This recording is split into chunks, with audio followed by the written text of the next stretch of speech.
The latest instalment in the Conjuring franchise has been released, The Nun 2.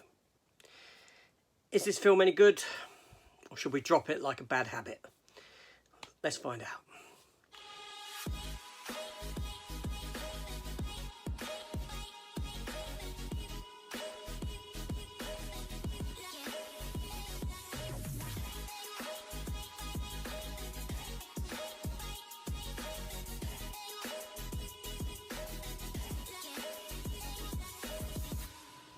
Hello everyone and welcome back to the channel.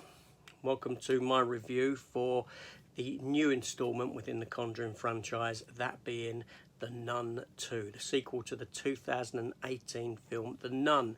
Now this film here comes at us with a 15 rating and a runtime of 1 hour and 50 minutes, and it's directed by Michael Chaves, who isn't a stranger to the Conjuring universe in that prior to this he had directed The Conjuring 3, The Devil Made Me Do It, and The Curse of La Llorona. The film is written by Ian Goldberg, Richard Nahing and Akala Cooper. Now the story for this film is set in 1956 in France, and it is a direct continuation of that first movie with returning characters.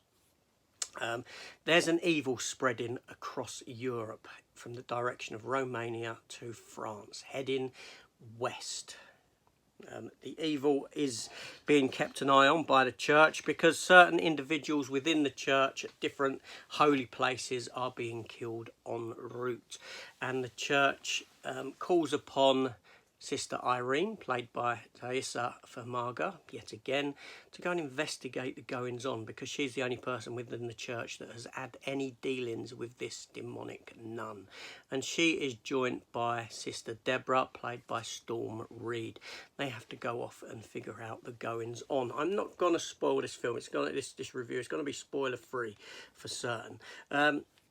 The bulk of this film is set within a boarding school where we are introduced to several other characters.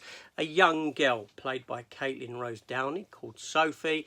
Her mother played by Anna Popplewell, a character called Katie. And again, Maurice returns from the first film, played by Juna Bloquet. He's the individual that helped the sister in the first movie, and here we have a story that, to be honest, is somewhat convoluted in a sense, in that you have the demon is searching for these specific artifacts that can reignite the demon's power, shall we say, without going into any detail, and we find out a bit of the backstory of the demon and where the demon originally came from, and this kind of a thing going on, without me spoiling it, like I said. The film is very good at what it does in the sense of its jump scares. The film does feel like a continuation of the first one. It feels like certain character arcs are carried over from the first one, and resolutions given to specific characters and this type of a thing. It's nicely shot. It's very dark in places. The jump scares do work, I will say that. I'll say that the first half of the film is probably more of a struggle to get through than the second half. There is a sort of convoluted nature to the plot, and a considerable amount going on at the end, in that you're not just dealing with one element of evil. It kind of splits into three. So you have these three goings on occurring at the same time. So like I said, I'm not going to say anything about the plot. That's it. So for me, I'm quite a fan of this universe. I'm not a big horror fan at all, but I quite like the Conjuring universe and the films therein. So it's always nice to get a film set within the Conjuring universe and to revisit that world, so to speak. And this film is no exception. I had fun with it. I enjoyed it. It's probably on par with the first one for me.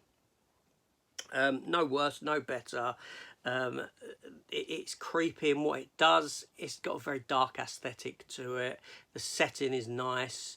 There are some elements within the acting that are a bit questionable at times, but overall a solid film. It's a lot of fun, somewhat convoluted, but it delivers on what it promises.